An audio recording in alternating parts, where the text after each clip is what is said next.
Welcome to the Organic Wine Podcast.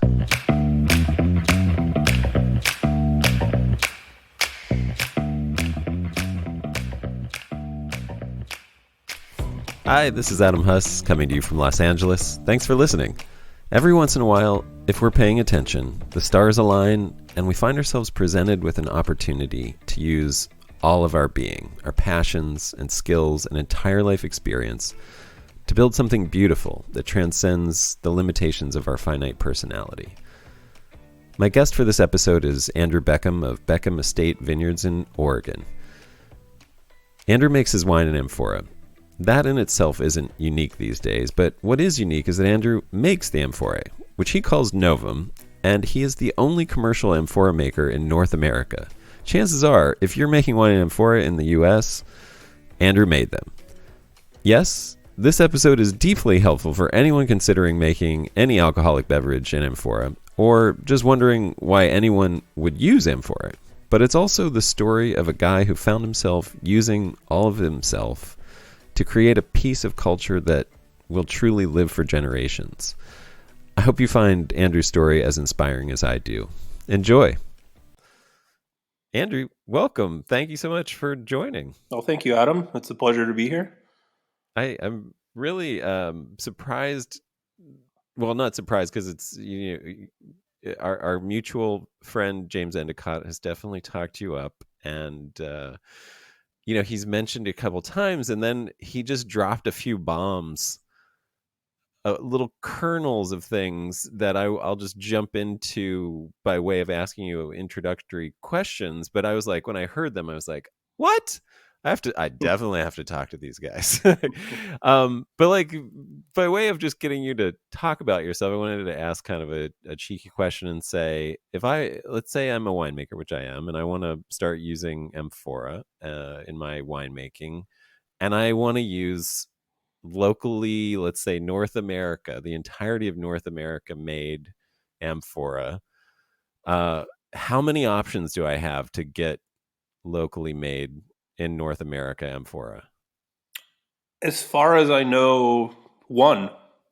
At least one operation myself, Novum, that's making things at any sort of scale.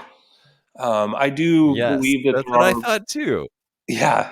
I do know there are potters who are trying to make large vessels to be used for fermentation purposes, but I don't know of anyone who's doing it commercially or quite at the same size and scale that I am here in Oregon. Yeah, and I mean, can you talk about some of that size and scale? What are the vessels that you're making like, Sure. and what's your operation like? Sure. Okay. So I make two different volumes. They are fired terracotta. They're not made with any kind of synthesized material. So it's earthenware that's fired to a very, very specific temperature. I What make them. does terracotta mean? If I can interrupt you, I apologize. Yeah, What terracotta is terracotta? it's a type of earthenware that typically has a high iron content and is very low temperature in its requirements for firing. And when Okay. the parameters are set correctly in the process, the vessel breathes just slightly, just enough so that the wine or the contents within can interact with the atmosphere beyond. Um, but they don't leak or weep, which is a real feat Okay. to accomplish to find this magic sweet spot. So I make them in two volumes. They're available at 320 liters and 460 liters. And just to give an idea for the scale, the large vessels are made with 950 pounds of wet clay, and they're just under 5 feet tall after they're fired. Wow. That's amazing. And if I'm not mistaken, getting understanding how to fire these and make these was quite a process in terms of really dialing in the science behind it, right? The temperature and time that you take to fire them, I imagine the thickness and everything else that goes into that. You kind of had to figure that out through probably painful trial and error, I imagine. Painful would be really an understatement. I think it's hard. Ceramics is tough. It's not an easy Oh, endeavor to be a part of. And we are shooting for maybe a 5% failure rate, but at times we can be at 100%. And especially when we're moving into a new scale or a new size of vessel or a new piece of equipment, for example, a new gas kiln, there's always a big learning curve involved. Um, oh, wow. so the a few things that are quite unique about the process that I use to form these vessels, and then the technology piece. The way that I form them, I believe, is like no one else in the world. They're formed under rotational compression. So the vessels are being squeezed with 1,000 pounds of pressure as they're turning, which makes them seamless pots. And when they are finished, the geometry is absolutely consistent from one vessel to the next, and they have not been made with any joints or seams.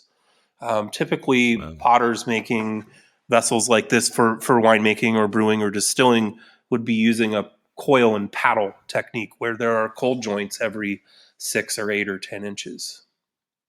Right. Wow. So it's just one giant piece of clay that's been shaped that way That's by spinning in pressure. So I've seen a video on your website where you are physically touching the spinning vessel, but that's you're not applying 1,000 pounds with your hands. So No, you I'm there's not. some And so, the forming process is actually a proprietary method. So I okay. haven't really revealed Okay, no, how that's the that's vessels fine. are generated in any of those videos, but rather you're seeing me finish the surface and do the decorative band, kind of the dressing piece, or as a potter would say, the trimming of the vessel. So And there's it's another step that happens before before that is right. guarded, that I don't put out there for public consumption. Got it. Okay. That's really cool. I love that. Secrets are great. I mean, around techniques and things like that. That's that's the magic. And But with the a lot of what you're doing with those vessels, you've had to just figure out yourself anyway. I mean, a lot of it must be in a sense proprietary, right? I yeah, mean, if you're the only yeah. show in the continent, then there's not a lot of outside help you can reach out for. No, and it's been a challenge at times because I really have developed the project entirely in a vacuum in my own bubble, which started with developing the right clay chemistry that had the right characteristics for the scope and scale of the vessels. But then, more Right. importantly, how the wines showed after a year of élevage in the containers. And the first version of clay that we were working with was a clay that was very easy to fire that came from the Sacramento Delta region in California. Uh-huh. And we found that clay had too much imprint on the wines. So we now use a clay that comes from the southeast United States, well, the base material that's very high in silica and incredibly difficult to fire. But it has the right kind of neutrality that we're looking for in the containers, um, as we're trying to showcase our place and our site in the wines without external influence or things being added to the aromas or flavors of the wines. Well, I mean, yeah, and we'll definitely come back to that. Before I move from the craftsmanship behind the vessels, you're also sourcing. I mean, so there's a closure, there's steel closures on the top, and you're sourcing a lot of these materials other than going to the southeast of the U.S. to get your clay. Yeah, everything else sounds like it's within a stone's throw of where you live. Is that true? Even That's even the true, yes, labor, and that's former actually students, and very important to me to keep things local and support local industry. So the two employees that work for me are both, well, one's a current Beaverton High School student. The other was a kid that I had in the year 2000, who's now almost 40, and he okay. works full time making the vessels with me. And the clay we have blended in Portland, just about 30 minutes from here, and the steel fabrication's all done in Newburgh, my hometown. The gaskets are made Wow. locally. I have a glass blower in Eugene who will make the Da Vinci glass fermentation locks. So I've really tried to make sure that this whole operation was based here in my local community. That's with, amazing. with the Newberg exception of is some of the technology pieces. So I have a kiln okay. that I fire in that is made in Amsterdam, and it is incredibly sophisticated and really is the key to our success with these vessels.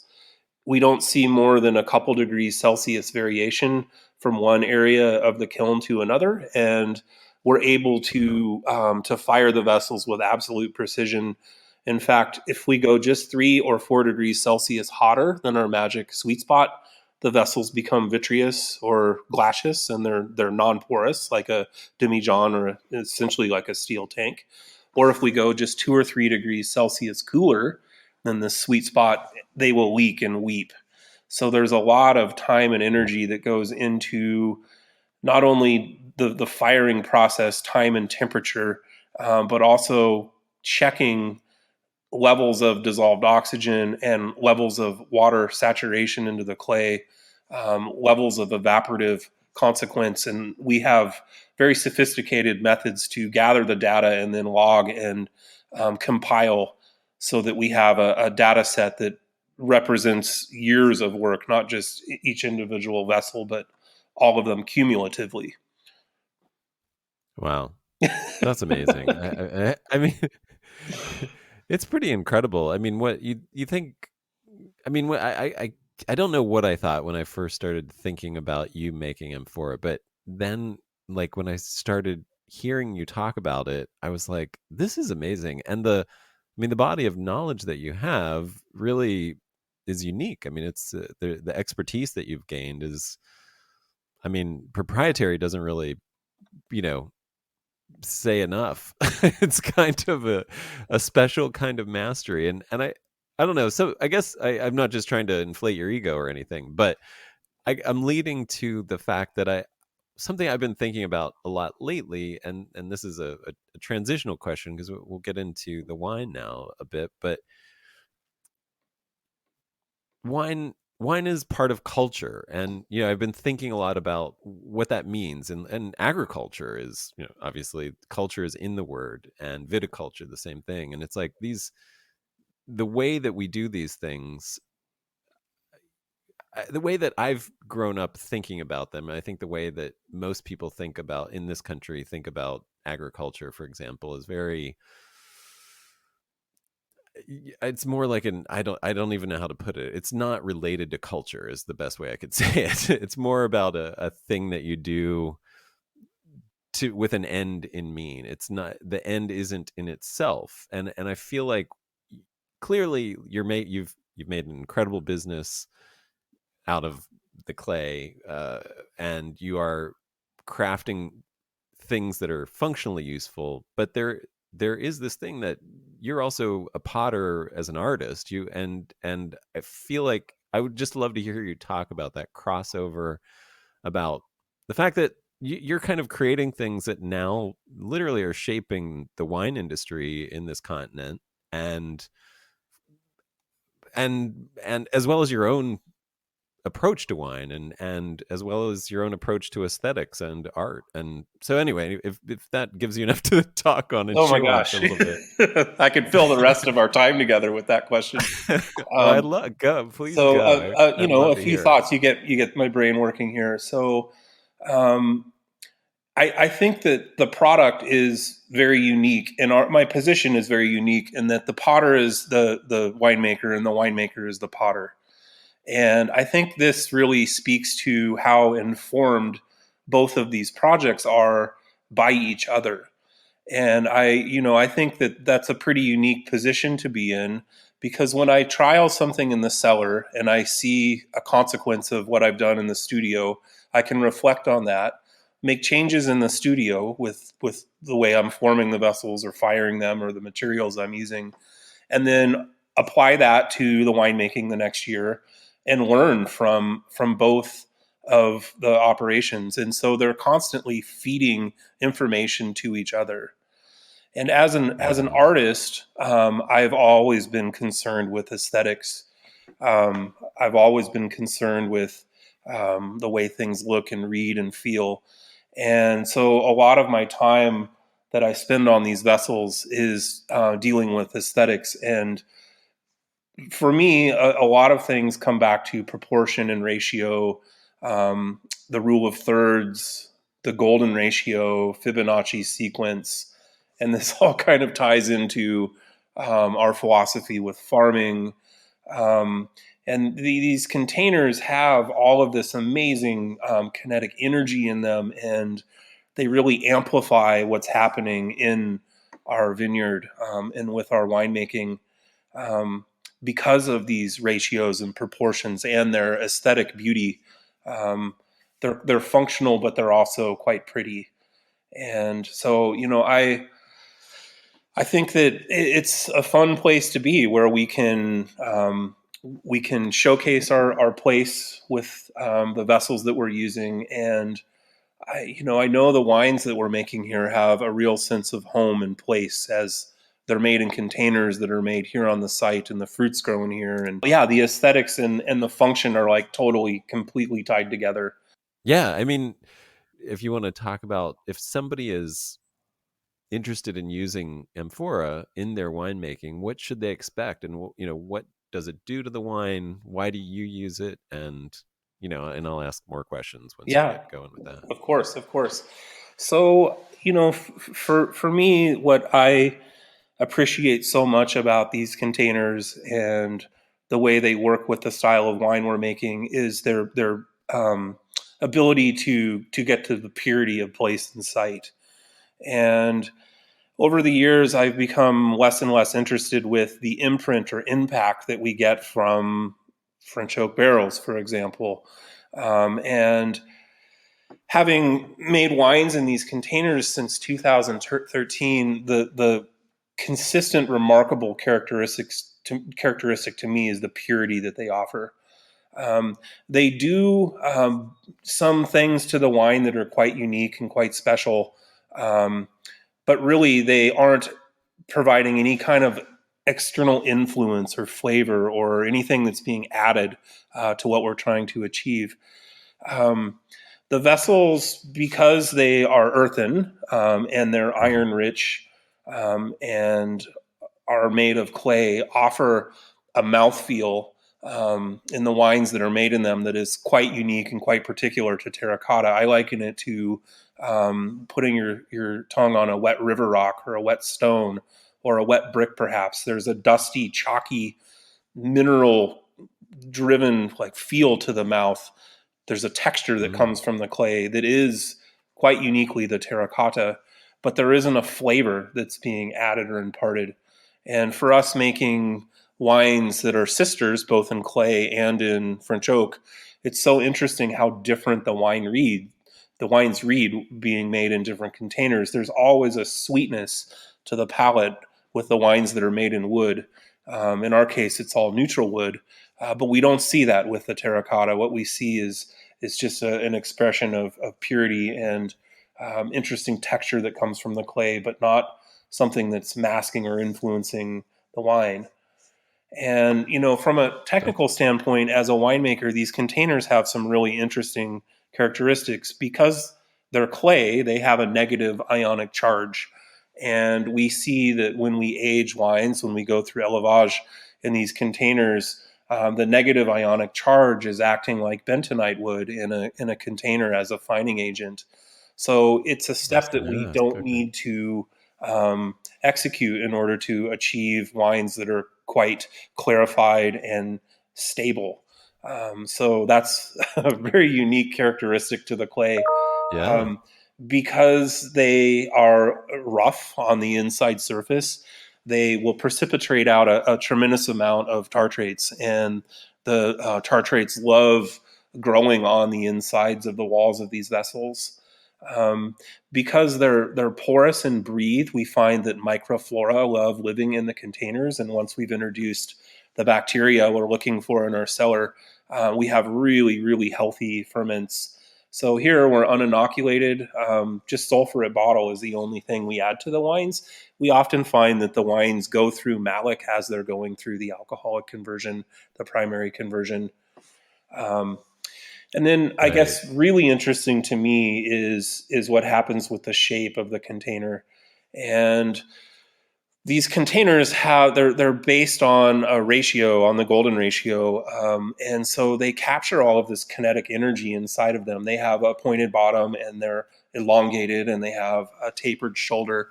So we see with ferments on the skins that we have a cap that is always being churned and pushed over and compressed down in and on itself.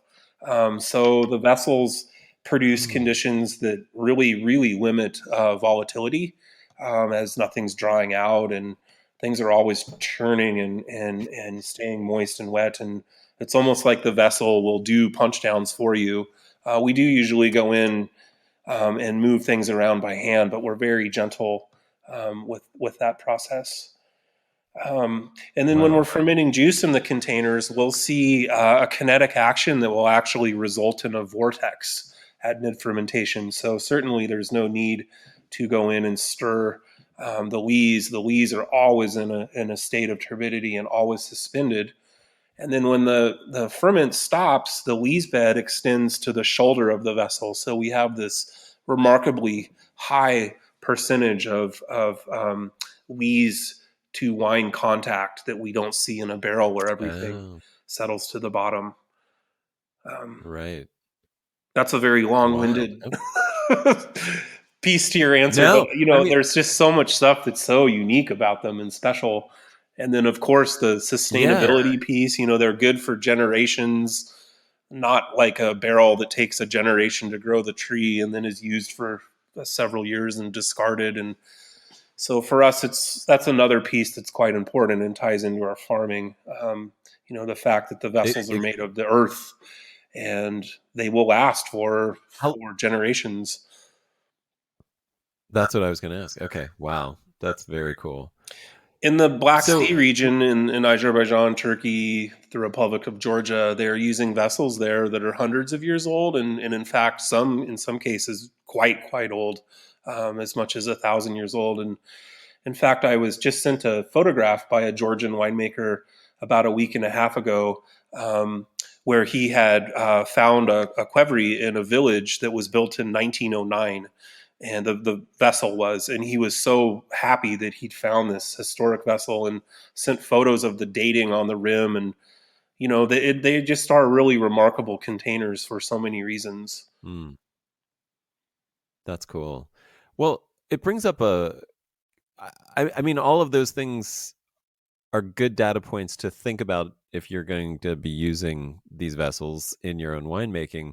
But it also brings up some sort of red flags for me. And, if I was like things that I'd want to be careful about. So I wouldn't want to get bad microbes in there, essentially, because it sounds like, if you get the right microbes in, great. But if you got something bad in, it would be pretty tough to eradicate. Or is it not? Like how difficult is it to get something bad out of there, like if you an unwanted Well, microbe?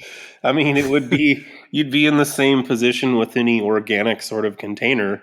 Yeah. The one advantage to being the potter and winemaker is that here, or someone who's close to me, I have had people get really terrible VA, for example.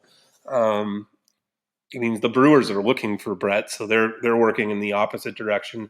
But it is actually Right. possible to put them in the kiln and heat them up to sterility, which is quite amazing because you can at that point reset the vessel to its Oh, original condition.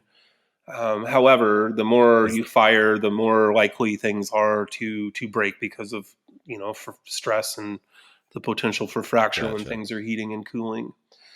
Um, Gotcha. they're really no different than working with any other sort of winemaking container, in that you need to Okay. be careful Like, with your hygiene and your protocol. And um, here we are very diligent with the temperature in our cellar, the condition of the fruit when we bring it to the crush pad, our process and procedure with the winemaking. Um, we try to be very careful with our working conditions here to limit um, potential and liability with microbes we don't want. right. To full disclosure, we're a natural winery, and I think a lot of times people are afraid to talk about Brett and Pediococcus and other things that are really in anyone's cellar to some degree at some level. And having had some scorpion tests done last year, we discovered that we had some Brett population in our space that was not of a huge problem or consequence yet, but it was enough to get us concerned. And we have been quite careful to isolate those containers. And we use, in our case, a 350 degree Fahrenheit high pressure barrel washer and or steam to clean the vessels. Um, So they're so pretty durable in terms of cleaning. they're very durable. Yeah. Yeah, but Yeah. again, we've just here we've knocking on wood right now. We've had great success, but I think a lot of it is practice.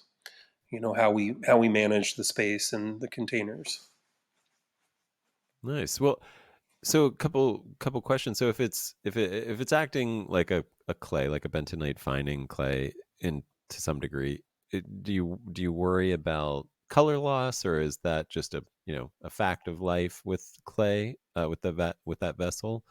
Yeah. Oh, that's a great question. So we can talk a little bit about some observational characteristics of the wines, and then tie that to some analytic observation also.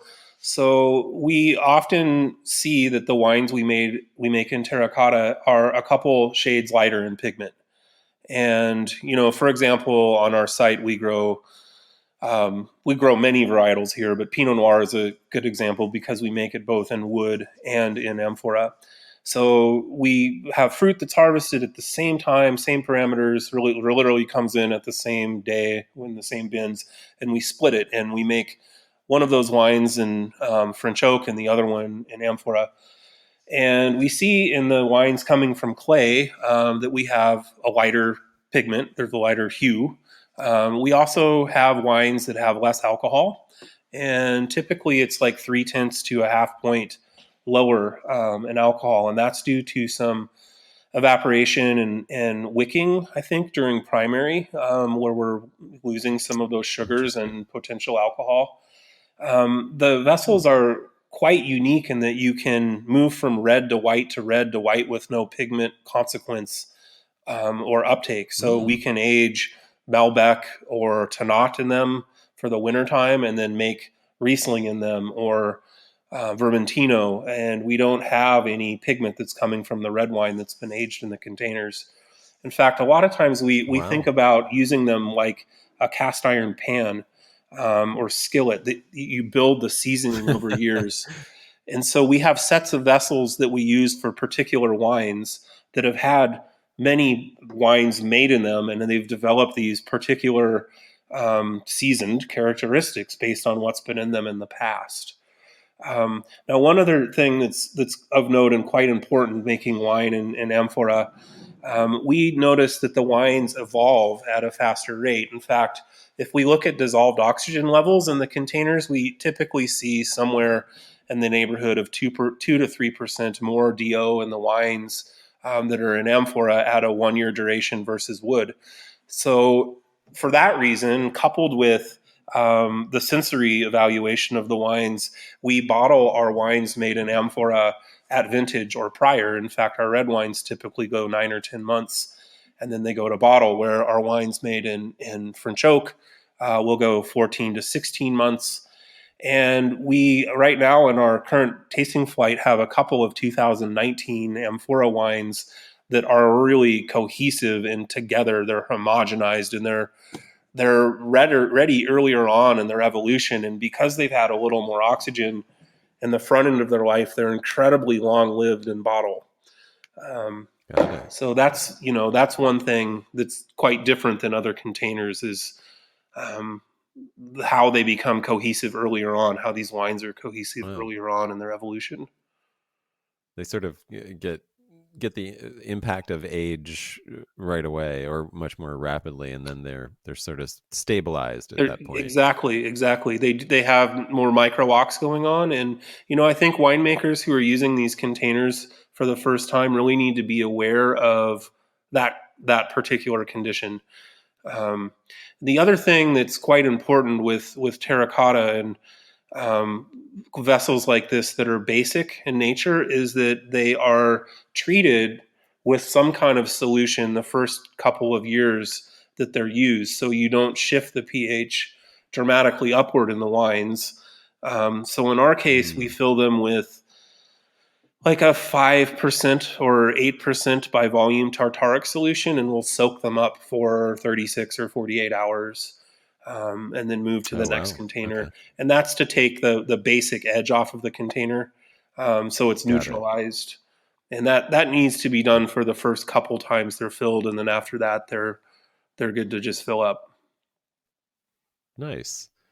So I'm wondering, would they be, because of the qualities that you've talked about, would they be good for treating something that maybe had harsh tannins? Like it sounds like it helps soften tannic impression, or Oh man, that is soften actually tannins. a great question, and the answer is yes. In fact, we often use the analogy here of sea glass. And this is this is my assistant winemaker's analogy, so I got to give Phil Tarocco props here. But thinking about the way that a piece of glass would be very sharp and hard edged and angular when it goes into the ocean, and then over time it's abraded and washed and churned and moved, and it comes out soft. And we think a lot Mm. of times about what's happening in the containers, and especially related to tannins, with that movement and that washing and that churning, and ultimately the softening and rounding of all of those edges, coupled with Wow. the exposure to wheeze. And we do find that the tannins from the wines coming from clay are softer than they are in wood, and they're more tea like, very supple and soft, and not angular and abrasive. So there is a real Mm. definite quality in terms of tannin and finished tannin in the And wines that we it make in the amphora. seems like time would also be your friend versus oak, where if the longer you leave it in oak, you actually might start pulling tannins out of the oak and become more tannic depending on the wine and the oak. But with the amphora, it sounds like the longer you go, the softer it could potentially be. It can be, but Is again, that I think people need to be cognizant of the potential for the evolution of the wine to be accelerated. And right? again, we taste things after we get through month 6 and 7 with our red wines. We start to taste things more frequently, keeping an eye on the impact, um, what's happening with the tannins and what's happening with the microoxygenation. Wow. So, well, let's talk about your wine then, and your let's step back and let's let's talk about the name of your winery and where you are. Okay, perfect. So right now I'm sitting in our cellar, which is on top of Parrot Mountain in the Newburgh Sherwood area, which would be kind of um, the northern end of the Willamette Valley proper, where most of the grapes are growing in the middle part of the state. And we're at about The 600. Chehalem Mountains, right? We're Chehalem Mountains AVA is Yeah, our AVA. that's okay. Yeah.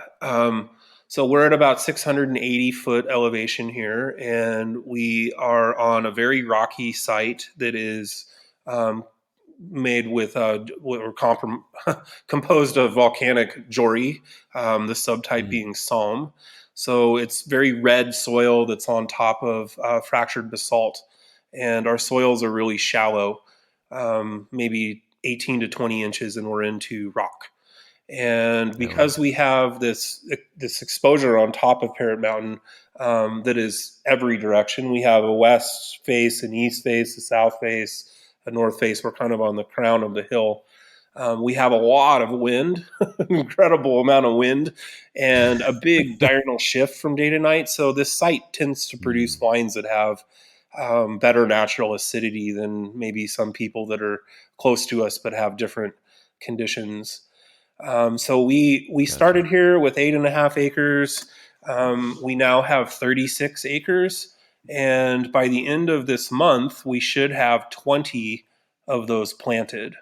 And Wow. we started with Pinot Noir, like everyone else in Oregon. And over Probably time, easy to get. we decided that we wanted to differentiate ourselves, and we will continue making Pinot Noir, but we've actually taken some out and put Riesling in. Um, Oh, we have just planted 3 acres of Gamay Noir to the north of us just last week, actually. We great. have what I believe is likely one of the bigger Trousseau Noir plantings in the US.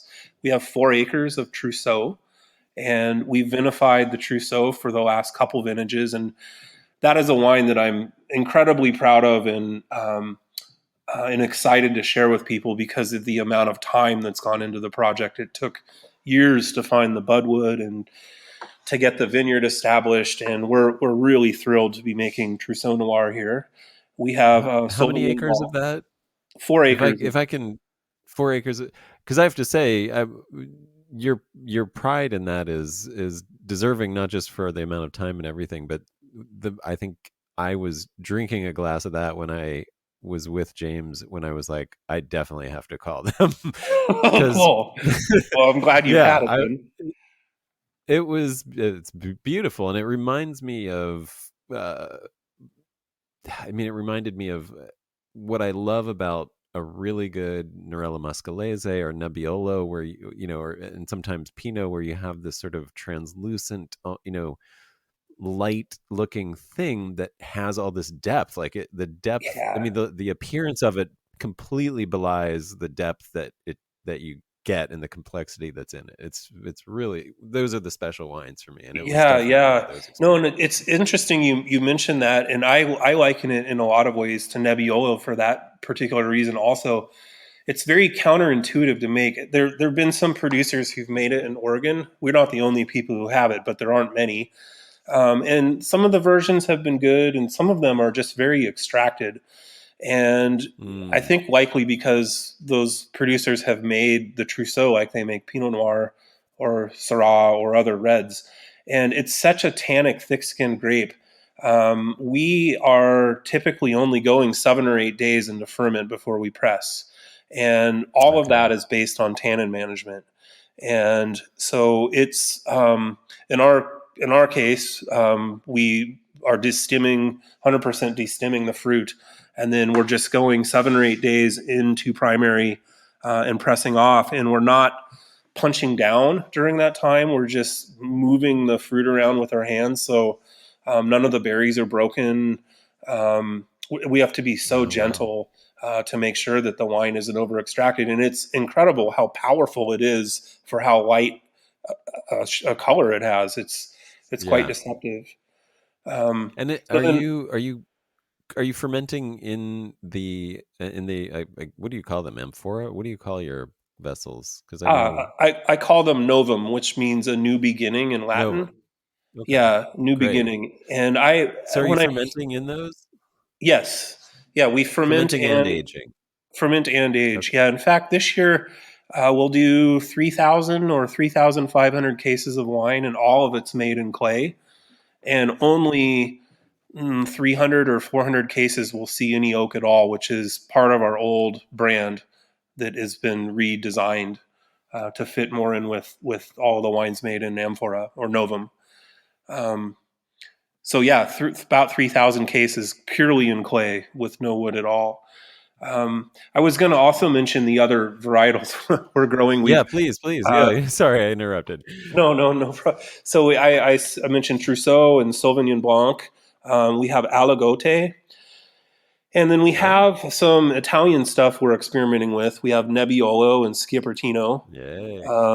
both Yay. from northern Italy. We have Albana and Montuni. And I think in Italy, Montuni is very obscure. There's only 7 hectares, I believe. Um, and it's really cool. Yeah, It's how very did you get that? phenolic, and we brought that here to make it on its skin. So we have those 4 Italian varietals. And then we've got this crazy Alsatian German white planting that's going in this later this month with 19 different Uh, whites. And I won't be able to get them all Wonderful. right now, but I'll name a few. So we have Auxerrois, Schwebe, Riesling, Pinot Gris, Pinot Blanc, Rulander, Sylvaner. Um, then there is we've got then it's kind of expanded beyond Alsatian varietals. We have Simeon Rose, Flora, which is a Gewurz Simeon cross, Gewürztraminer, Melon de Bourgogne, Mm. Mueller Thurgau, um, and I'm leaving like 7 or 8 more out. Is But Kerner one of those? we don't have Kerner. No, that is one we Okay. don't have. Oh, we Sauvignon from the Jura, the Oh, other the other okay. indigenous varietal. Well, the three, the white. Um, so we have Sauvignon. We're yeah. So I think unlike a lot of people in the Willamette Valley and in Oregon, we are trying to move away from Pinot Noir and Chardonnay, and we're really trying to think about the warming climate and how we can grow varietals here without acidulation in the winemaking process that are in our house style. We think a lot Right. about farming for style, but at this point, it's become very difficult to make Pinot Noir without acidulation. We're doing everything we can on the farm to preserve natural acidity, including very limited leaf plucking and hanging more fruit, and the use of animals in our farming practice, sheep, and not tilling the soil, and but in hedging only once and really late. But these warm vintages, the only other thing we have left in our toolbox is to pick early. And in 2011, we made Pinot Noir the first week of November, and the last 4 vintages we've started harvesting in August. So that's why I'm looking Wow. at these other varietals. You know, Nebbiolo, for example, might be fantastic here in another couple years if we keep heading in this alarming trajectory. Right. That is yeah, I know. I mean, I follow Oregon pretty closely. I mean, just it's a love of mine for a long time. But I'm curious. I mean, since you brought it up, I've heard such wonderful things about the 2017, 2018 vintages. But from your perspective, wonderful might not be the right description. Is that correct? Is that how? I mean, how would you describe those vintages? No, I mean I love these vintages. I just for us to achieve our house style, we're working in a different with a different set of objectives than a lot of other people in Oregon. You know, Well, and that we're not looking at bricks. We're looking at TA right, and pH. And so right. our picking decisions are based on totally different parameters. You know, we're not trying to get stuff ripe and then water it back and add acid and all the other stuff. We're Right, trying to get it right in the field. right. So That what's very that's what I do unique. too, and that's what I was curious about. Like that, I guess that's what I was trying to say. Like, are those are they great vintages because they're warm? Again, is it still that association of just hot vintages with great vintages because you can get super extraction from big ripe fruit, or Yeah, is that what's still happening? well, yeah, but I think our wines are really kind of outsiders. If you're looking Right, at right, exactly. I mean, and I guess what I'm saying is like in the trades, they're being talked up as these great vintages. The reality is, if you're making in a natural style, they're just as difficult, if maybe not more difficult than any other vintage, because you might if you don't want to add acid, then you might have a problem because you're getting overly ripe. Is right. that true? Yeah. Okay. Absolutely. It's absolutely true. And it's quite interesting for us. Well, it's not interesting, it's just the reality of things. When we look at our finished alcohol, for example, in our 17s, 18s, 19s, it's way less than everyone else's. Our 19s we just bottled, we don't have any Pinot Noir that's over 12. They're all in the 11s. And Wow. you look at our some of our neighbors. Got a couple people just across the ridge here, 15%, and it's been watered back. Yeah. It's just a style thing. For us, it's we're looking for finesse and beauty, Yeah. and I much prefer vintages that are cool and hang long, and it's we just have a different kind of Yeah. angle on things. So I'm fine Yeah. with low alcohol. I love acid. In fact, that's really our wines are all about acidity. And that's another interesting thing about the clay. Some of our wines are like our rosé of Pinot Noir from last year had a finished pH of 3. And because it's in the amphora, the texture that comes from the clay bridges that acidity on the palate, and it makes it feel I complete. was gonna. That's what I was gonna say. I mean, honestly, I do. I want to give you a big compliment. I really think your wines are unique in Oregon. I've loved Oregon for a long time, and but I'm still a lot of the time there is this. I want to say like a two dimensionality, like it's lacking a sort of mid palate or a depth in the mid palate, and if yours didn't come across as acidic. I mean, I love that you're saying that you are driven by acid, but it's like I tasted more than just the Trousseau Noir, and these tasted very balanced and very round. I mean, plush even in some cases, and I Mm, mean not in a cloying way, but just in a really like it had that added dimension that I feel like is sometimes missing in Oregon. So hmm there's a big compliment. Oh, well, thank you. Thank But you. I, but that's great. The more that you talk about the amphora, I think there's like a real sort of some magic dust there, maybe that is happening with those, Yeah, with and the there Novum. absolutely is. And I reflect a lot about, or think a lot about the history of man and wine and what vessels humans used. And, in the big picture, the last 7,500 years of man making wine in amphora, or man making wine rather, it was made in terracotta.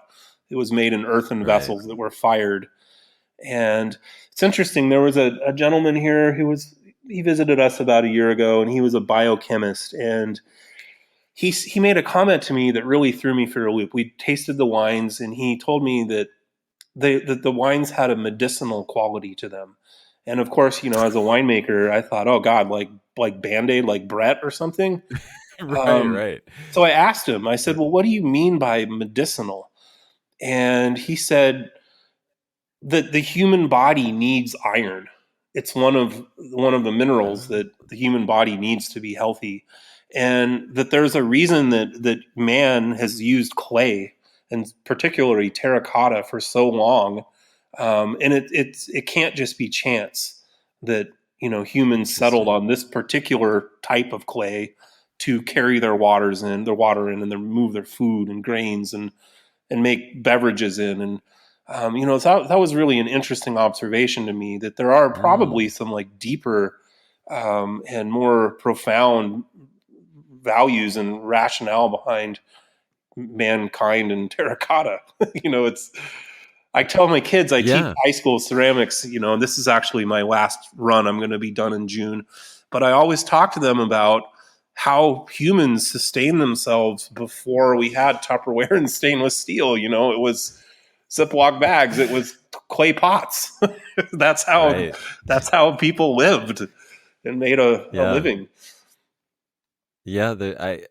It's funny because it's all. I mean, iron is the essential, I guess, mineral in red blood cells, and you get anemic, and so there's some like lifeblood thing that I think we could get from that as well, like that earth. I trip out on that because it's related to the meaning behind my name. The Hebrew meaning behind my name is tied to red earth and things like that. So I Wow. love that. Huh. Yeah, it also is tied to mortality, and it's that's part of the whole thing that you're talking about, I think. Yeah, yeah. um which is great. So are you saying you're not going to be, so just let's make that clear, you are a high school teacher as well as all of this other stuff that you're doing, and is this your last year teaching? Has everything caught up to you too much and it's time to stop teaching, or is that what you're saying? That's exactly what I'm saying. I am too Okay, busy. yeah. I'm too Yeah. busy now. I've this last year I've really been selling a lot of these containers to brewers and distillers and cider makers So it's beyond the wine world, and I've been shipping Wow. them internationally now. And I mean, they've gone to New Zealand and Wow. Mexico and Canada, and but it's multifaceted. I've been teaching for 21 years. I've been in the same classroom at the same school for 21 years. It was the first teaching job that I got, and I've touched about 7,000 kids based on my calculations. And a lot of them, not many, but some of them are potters now and will be for the rest of their lives. So I know I've made a difference. I've made an impact. But this last year, teaching ceramics, which is a very experiential thing to learn and often needs to be learned in collaboration with other people, to have success together and to fail together and to see someone get it and then pass that nugget on to the next person. All of that has been lost with trying to teach ceramics on Zoom. And Yeah. it's been quite disheartening. And I went 2 weeks without a single kid talking to me, turning their camera on, or putting something in the chat. And as a Wow. teacher I know I've been effective. I know I've been able to pull kids into the world of Beaverton High School and find success there. That piece is just missing, and I can't do it anymore. I need to focus on my family and the winery and vineyard and the Novum ceramic business, but I'm mentally just done. I'm spent after this year, and we went back to Ugh. teaching hybrid on Thursday. So today was my second day back with kids, and it is nicer to have faces, but the faces are covered up, and there are only a few of them there, and Yeah. it's just not the same. It's like a totally somber situation. I've never seen a high school where no one talks. It's just silent in the halls, silent in the classrooms. What? Well, I know all of Yeah. us, when we were all in high school, it was rowdy, right? Right. Yeah. Yeah. Yeah. No, So it's it's getting just them to time shut for up was me. the problem. Yeah, I know. It's time for me to exit. While, Mm. things are still positive enough, I can leave feeling content enough, I guess. Yeah, that's a well, that's a good long stint. I mean, uh, why did you? I mean, did teaching happen because you were an artist and it's hard to make a living as an artist just selling your art, or was it a love that you also enjoyed sharing and wanted to teach? Was teaching as much a passion as the art was, Yeah, man, or did it become that? it's my whole life has been a series of very fortuitous circumstances that have led from one thing to the next to another, to a new chapter. And I've always tried to be one to take advantage of the opportunity when it presents itself. So, in high school, I was a kid who was a lost soul. I was academically quite capable, but didn't give a crap. And when Mm, I was in high school, I skipped school all the time, and I really the only reason I went was to be a part of the ceramics studio and the ceramics classes I had with old man Lortz. And I loved pottery. As a freshman, I that's why I went to school, and I played the drums in the marching band. I was a kid who needed to use my hands, and yeah. that was it. That was my hook. And I went to college and majored in history, but I kept taking ceramics classes the whole time, and then I just needed a semester to do a double major, and so I did that. And then I moved to Park City, Utah with two useless majors in ceramics and history, and I was a ski bum for about 5 years. And it was there in Park City that I found a little art gallery at the bottom of Main Street, and they had a studio in the basement. And I got a membership and started making pots and started selling them in the gallery store. And then the man who taught the ceramics classes quit, and I went upstairs and I said, I can do this. I was a ceramics major in college. I can teach these classes. And I started teaching the classes there and wanted to get more serious about my life. Earned my master's degree and started teaching ceramics at the local high school. And along the way, we wanted to move to the country to build a pottery shop in the woods. And we found this property that was in a sea of timber, and moved here to build a pottery shop and got sidetracked, and I started cutting down trees and planting wine grapes and pulling stumps and propagating vines. And then I grew grapes for 10 years without making any artwork. And in 2013, my wife showed me an article on Foradori and her amphora and the Dolomites. And I thought, oh my God, I can make those. That's what I've been doing my whole life, making big pots, but I never knew why. And so it all, the whole thing ties together. And I guess the teaching piece for me, it's what I love to do. And I needed that so much when I was in school. And to be able to offer that to other young people Mm. has been really rewarding for me. And like I said, I know I've turned people onto it who are lifetime potters and passionate about the arts. And um, not all of them, but enough that it's been a pretty cool career. It's just time for the next chapter. Well, it sounds like Andrea is a pretty intuitive and insightful person as well, to have sort of pushed you gently in a direction that inspired you and awakened you to a whole new life too. Um, She knows me so well. she She was. knows she knows all she's got to do is plant the seed and then make it feel like it's my idea, and then I'm hell bent on it. She knows how to work it. She just gets me thinking about it, and then she makes me feel like it's my idea, and then boom, we're rolling. And it is true. My wife Genius. she's an equal partner in this business and operation, and is key to all of our success. Without someone to market and sell and organize the wine club and run the tasting room, and we would just be making wine and have a pile of product here. So yeah, she does a fantastic job. Well, and people can come taste, right? If they want to come, you have a tasting room, and you guys are back open now in Oregon. They've just kind of restricted things again, but Oh, we're still open right now.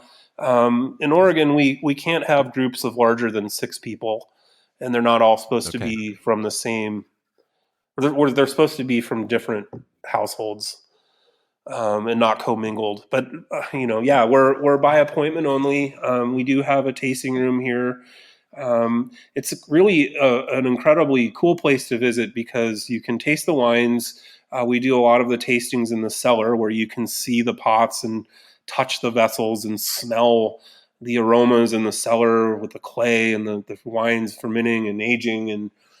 And then we've also got the studio here, which we like to share with people if they're interested. So you can get a real sense of the place and the people that are a part of the project when you visit us. And we try to spend a lot of time educating people that come here to taste. Not that everyone needs a lot of information thrown at them, but tasting wines from Amphora from Novum is a very different experience, and I think it requires explanation for people to really understand the concept of the project and to understand why it's unique and important. So our tastings are a little longer than some and full of a lot of information that's very valuable. Yeah, I love that. I'm getting that sense right now. I love it. Yeah, and when you come here I to taste, you typically taste with our assistant winemaker or my wife, and then I do the studio piece. Um, so they're more like polished professionals than myself with dealing with people in the hospitality piece. I'm a little rough around the edges. Oh, that's no. I think you seem smooth. You seem pretty smooth. Um, so you went from 8 acres to 30 some acres. What is that land like, and what are you doing with? How are you caring for it? I heard you mention animals and no till. What's going on? Yeah, okay. So we've been organic here since 2013, and we do use biodynamic principles in our winemaking, and with our farming we do apply 500 and 501, and we think a lot about the calendar, and especially with some of our wines that are really long macerations. We do a Pinot Gris that is 1 year on the skins, and often we Wow. see these cycles of development of particularly tannins, where we'll build astringency and the wine will be very bitter, and then it'll fall out and the tannins will polymerize and things will homogenize, and we come to a point where the wine is really beautiful, and then it'll go away again in another loop, and it'll start to become astringent and tannin and bitter, and we got to ride it out. And often those cyclical movements, from an observational standpoint, are tied to the calendar, to the biodynamic calendar. So we do use animals in our farming practice. We have a flock of baby doll sheep that we graze through the vineyard. We have beehives and chickens that are free range, that seem to shit all over everywhere. We don't want them to Yeah. be. Yeah. We've got those. Yeah.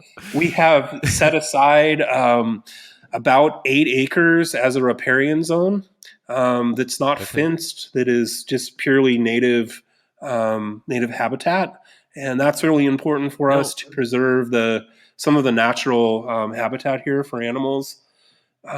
We've signed the Willamette Valley Oak Accord, so the oak trees that we have on our property are registered, and at least under our stewardship or ownership, they will never be cut down. In fact, we've signed a legal pact to make sure that they're preserved. Um, no till, with the exception, full disclosure here, we did till every other row this year. It's been 7 years because we have a massive explosion of rodents in the vineyard, yeah, and the I've field heard mice that. are like out of control, and so we're trying to knock part of their habitat back. Um, Yeah. so we tilled really early on. It's been about 8 weeks, and it's already reseeded and regrowing with a native seed. But that's not something we typically do. So we really are trying to make sure we're preserving, and enhancing the property. Regenerative agriculture is really what we're trying to achieve, and no irrigation. So all of the vines that we're planting this year, and all of the vines we've ever planted, they've never been irrigated. So we're not, drawing water table down, and um, a lot of these So things even also even get back to winemaking style. So do you have to excuse me. water them to establish them, or We is or do. or okay, but We do, then you can yes, but stop. we don't run irrigation line. We hand water Got it. typically 4 or 5 times the first year the vines are growing, and that's usually substantial enough. That gets them Right, through. with everything else. Got Yeah, it. That's great. it's amazing to come here and see this site in August or the beginning of September when we haven't had rain in forever. It's lush and green, and the vines will find water. They'll go until they find a source. Um, So it's, yeah, all dry farmed. I will mention this too, since I hit on the end of the last year. Like many other producers in Oregon, we were dramatically affected by the wildfires here, and I'm afraid that what's Yeah. been quite common in California is soon to be a reality here consistently. For us, we made no red wine. Well, take that back. We made one lot of red wine, our Trousseau Noir, that we were so fortunate to harvest the day that the wildfires started because they were young vines. But all of the other Mm. wines were so affected by smoke that they were disposed of. So we went from Uh, 3,000 cases to only 300. Um, what heartbreak. yeah, it's really tough. And on our small scale, we didn't have crop insurance, and it's expensive. All of the hand labor to do this organic farming, to stay on top of everything. It was just really, hard to swallow and heartbreaking to have, no product for the year.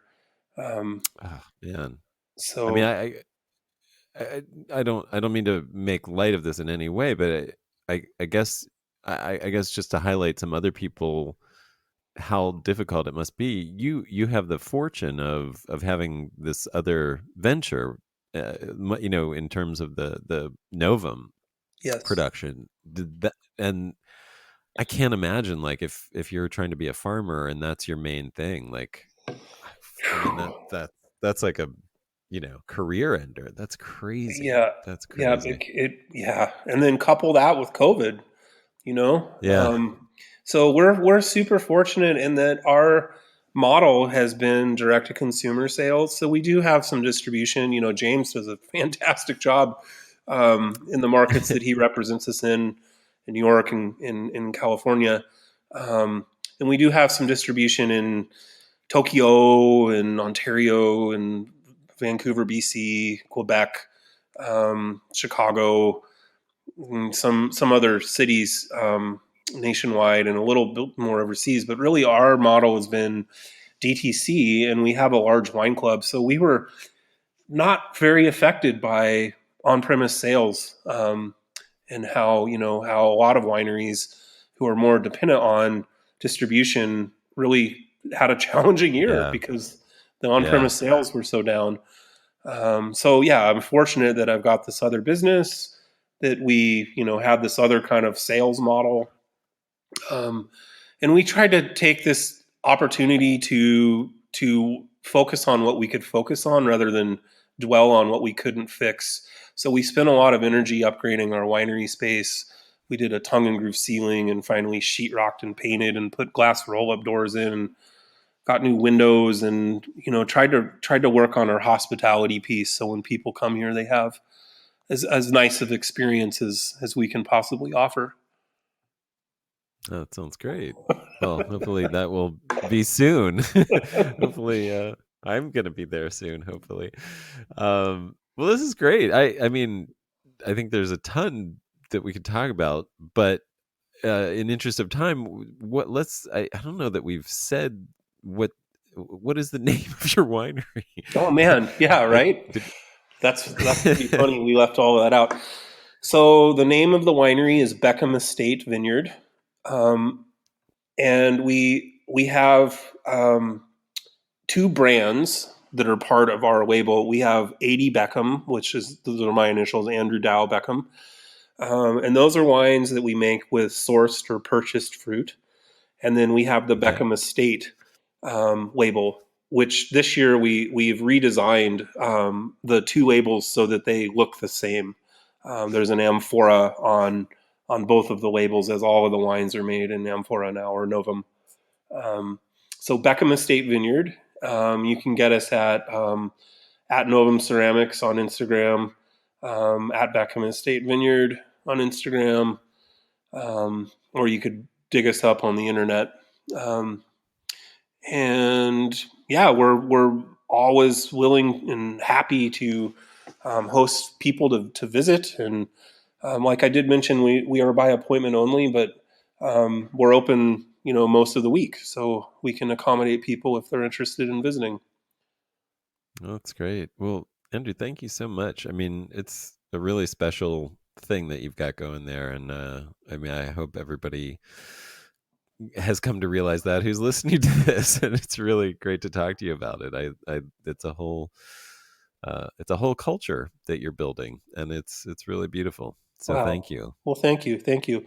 Yeah, and any winemakers who are listening in to the conversation are encouraged to give me a shout, and I'm happy to talk about what I know and have seen, and I'm also happy to get people in touch with others who have used my vessels, and um, yeah, I'm eager to get them more out of my own orbit here in Oregon. I want to continue moving them out of my immediate domain for various reasons.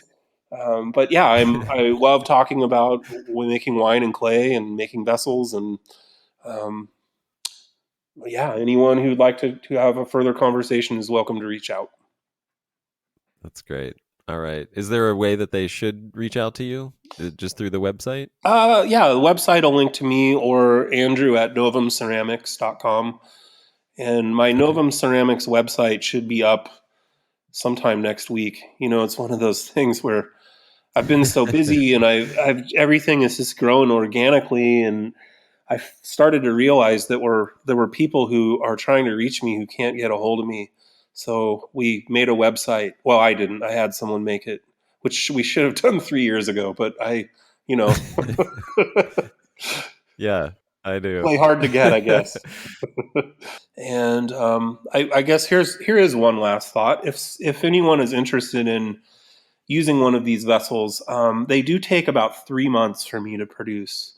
So I'm kind of getting close to the tail end of what I would be able to produce to accommodate for vintage 2021. Got it. Yeah, but not impossible yet. We're just starting to run up against the end of the operational The window. prices are just getting higher. Well, you know what, right? Yeah. If you need one late, the price is higher. That's a good. That's good. I like it. Well, cool. I'll just end by saying thank you so much. This has been really wonderful, and I really enjoyed getting to know you and what you're doing better, and learning about these vessels, and definitely see a place for them in the future in my winemaking. So I'm excited. It's really cool. Well, thank Really you, cool Adam. stuff. Yeah, it was really fun to talk, and thanks for reaching out.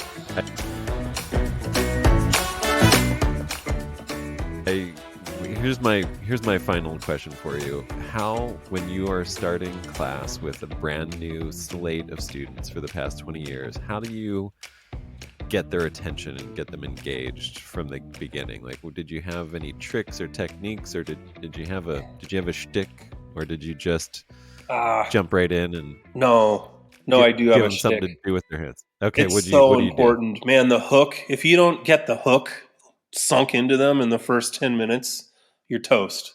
It can ruin the whole school year. It's all about the first, especially the first class period. So, and this is where it's been so hard with Zoom. So my typical MO is to use humor.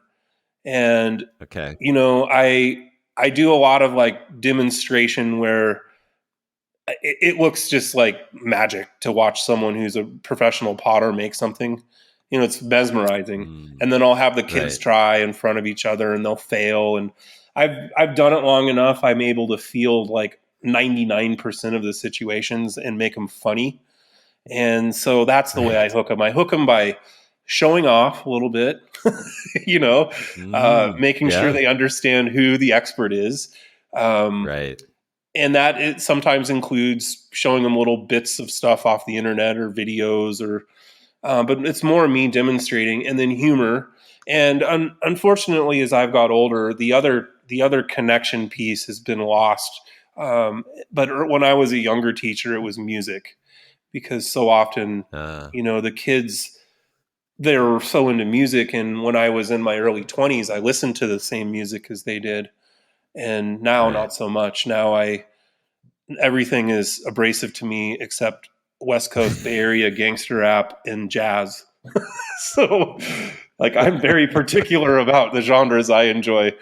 So that doesn't work so well. I play the jazz channel, and it's, you know, to them, it sounds like elevator music. So yeah, humor and expertise, I think, are the ways that I get them hooked. Got it. But man, the tone. Did you have any jokes? Yeah, I've got like the typical kind of dad jokes, you know, that are funny still. But you know, if you have with high school kids, if you have a bad first class session, you may not recover from that for the whole semester. It's just the vibe is determined at the beginning.